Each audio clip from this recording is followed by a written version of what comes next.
Shalom Bapak Ibu Saudara-saudaraku yang terkasih dalam Tuhan Yesus Kristus.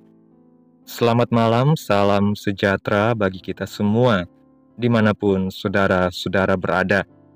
Selamat datang kembali di Renungan Kristen pada malam hari ini. Kiranya saudara semua dalam keadaan sehat selalu, dan kiranya kekuatan dan sukacita oleh Roh Kudus melimpah dalam hati dan kehidupan saudara semua. Pada malam hari ini sebelum kita mendengarkan renungan firman Tuhan, mari terlebih dahulu kita berdoa. Terima kasih Tuhan Yesus yang baik, Allah Bapa kami yang di dalam kerajaan sorga. Kami memuji dan memuliakan nama-Mu, kami mengucap syukur oleh karena pertolongan-Mu di sepanjang hari. Kami boleh dimampukan Tuhan untuk melewati hari ini, melakukan tugas tanggung jawab kami, mengerjakan segala aktivitas kami dengan pertolongan Tuhan. Pada malam hari ini ya Tuhan, kami hendak mendengarkan firman-Mu. Berilah pengetahuan dan bimbinglah kami umat-Mu ini, agar apa yang Engkau firmankan dapat bekerja sesuai kehendak-Mu. Bukalah hati dan pikiran kami untuk mendengar dan menerima firman-Mu. Kiranya firman-Mu ini dapat kami lakukan di dalam setiap kehidupan kami dan menjadi berkat bagi hidup kami. Berbicaralah ya Tuhan, kami sudah siap menerima firman-Mu. Di dalam nama Tuhan Yesus kami berdoa. Amin. Bapak Ibu Saudara-saudaraku yang terkasih, ayat renungan kita pada malam hari ini terdapat dalam kitab Roma pasal yang ke-10, ayat yang ke-10, yang berkata demikian. Karena dengan hati orang percaya dan dibenarkan, dan dengan mulut orang mengaku dan diselamatkan. Bapak Ibu Saudaraku yang terkasih, iman sejati bukan hanya soal kepercayaan dalam hati, tetapi juga pengakuan yang kita nyatakan melalui mulut kita. Ayat renungan kita pada malam hari ini menjelaskan bahwa keselamatan diperoleh melalui dua hal penting, yaitu percaya dalam hati dan mengaku dengan mulut. Ini adalah prinsip penting dalam kehidupan Kristen, karena iman yang hanya ada dalam hati tanpa tindakan nyata tidak akan mengubah hidup kita.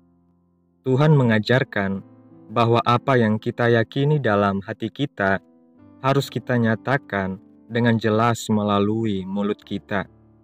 Ketika kita percaya pada firman Tuhan dan mengakuinya dengan yakin, maka kuasa Tuhan akan bekerja dan membawa hal tersebut menjadi kenyataan dalam hidup kita. Pengakuan yang kita buat berdasarkan iman adalah kunci untuk mengalami realitas rohani dalam kehidupan jasmani kita. Misalnya, dalam kitab Ibrani pasal 9, ayat yang ke-12 kita melihat bahwa Yesus telah masuk ke tempat kudus satu kali untuk selama-lamanya, membawa darahnya sendiri dan memperoleh kelepasan yang kekal bagi kita. Ini adalah kenyataan dalam alam rohani. Yesus tidak perlu melakukannya lagi, pengorbanannya sempurna dan sudah selesai. Namun, untuk mengalami kenyataan ini dalam hidup sehari-hari, kita harus mengakuinya dengan mulut kita. Ketika kita berkata, "Saya dibenarkan oleh darah Yesus, saya telah dimerdekakan dari dosa," kita tidak hanya mengucapkan kata-kata kosong, tetapi kita membawa kebenaran rohani itu masuk ke dalam kehidupan kita. Mengapa pengakuan sangat penting dalam iman Kristen?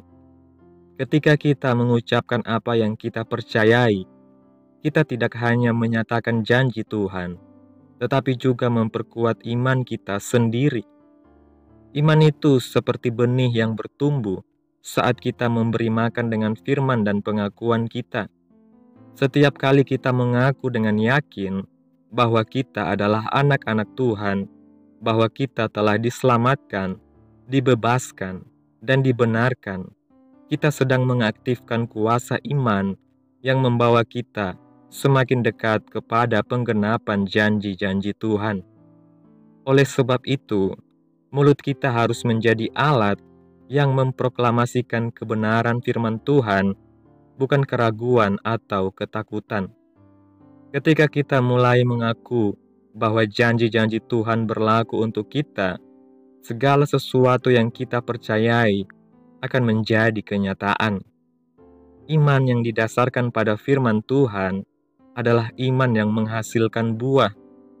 Ketika kita membaca ayat-ayat yang mengandung pernyataan di dalam Kristus atau olehnya, kita harus menyadari bahwa ini adalah janji yang sudah diberikan kepada kita.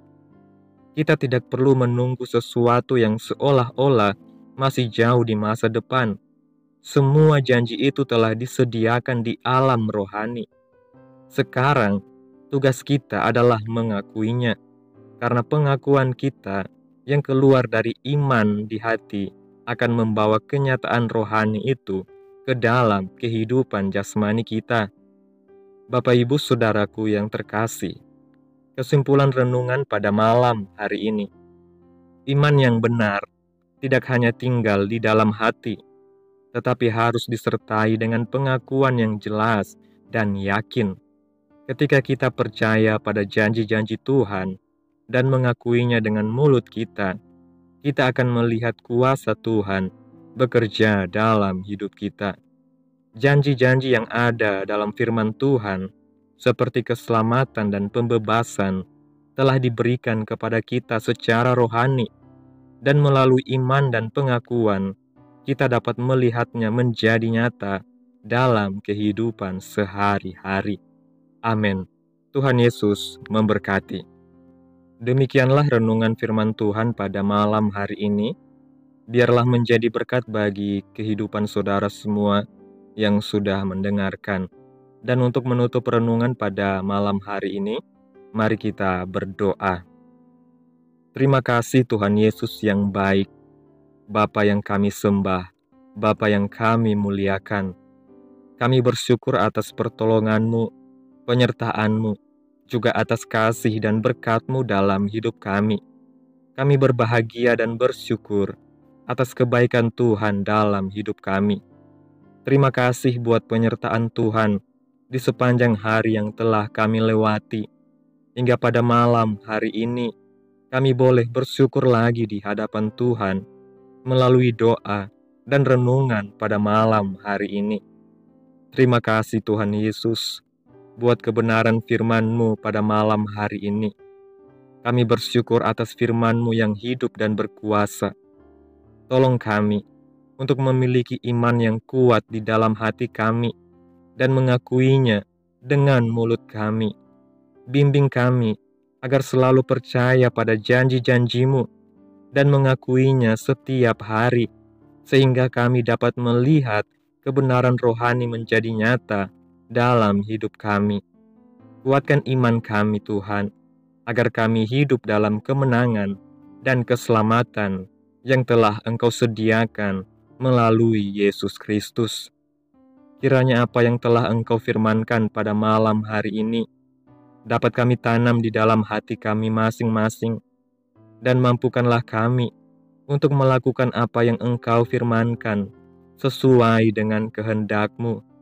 Biarlah perkataan-Mu menyegarkan jiwa kami, menghidupkan hati yang lemah dan lesu, dan membangkitkan harapan dan kasih.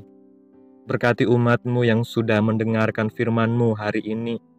Berkati di setiap saat, tempat, dan kondisi hidup mereka, agar senantiasa selalu merindukan dan membutuhkan firman-Mu sebagai pelita kebenaran yang memerdekakan dan penghiburan yang menguatkan. Ajarilah kami bahasa firman-Mu dan bimbinglah kami untuk selalu hidup sesuai kehendak-Mu, agar kami selalu dekat kepadamu. Kiranya Engkau terus memberkati kehidupan kami, keluarga kami, sanak saudara kami, daerah tempat tinggal kami, bangsa dan negara kami, pemerintah-pemerintah kami. Biarlah semuanya dalam perlindungan Tuhan, dan jadilah sesuai kehendak-Mu yang terbaik bagi hidup kami. Hamba berdoa ya Tuhan, buat saudara-saudaraku yang sudah mendengarkan renungan hari ini, yang saat ini sedang mengalami sakit penyakit, pergumulan masalah, kebutuhan ekonomi. Kiranya Engkau jamah, sembuhkan sakit mereka, pulihkan keadaan mereka, berkati perekonomian mereka, serta berikan jalan keluar dalam setiap pergumulan masalah yang mereka sedang hadapi. Dan ajarlah kami ya Tuhan, untuk selalu berharap dan percaya sepenuhnya kepada Tuhan Yesus. Tutup bungkus kami oleh kuasa darah-Mu, hindarkan kami dari segala kecelakaan, mara bahaya, sakit penyakit, orang-orang jahat, kuasa-kuasa kegelapan, gangguan-gangguan iblis, bencana-bencana alam, hal-hal yang tidak kami inginkan. Tuhan jauhkan, Tuhan singkirkan dari kehidupan kami, hanya di dalam nama Yesus. Pada malam hari ini ya Tuhan, kami akan beristirahat dalam tidur kami. Kiranya Engkau sertai dan lindungi kami di sepanjang malam ini, sehingga kami boleh bangun besok pagi dengan tubuh yang sehat, kuat, serta diberkati Tuhan. Terima kasih Tuhan Yesus, ini yang menjadi doa kami. Mari sama-sama kita berdoa. Bapa kami. Bapa kami yang di sorga, dikuduskanlah nama-Mu, datanglah kerajaan-Mu, jadilah kehendak-Mu di bumi seperti di sorga. Berikanlah kami pada hari ini makanan kami yang secukupnya, dan ampunilah kami akan kesalahan kami, seperti kami juga mengampuni orang yang bersalah kepada kami. Dan janganlah membawa kami ke dalam pencobaan, tetapi lepaskanlah kami daripada yang jahat, karena Engkaulah yang empunya kerajaan dan kuasa dan kemuliaan sampai selama-lamanya. Amin.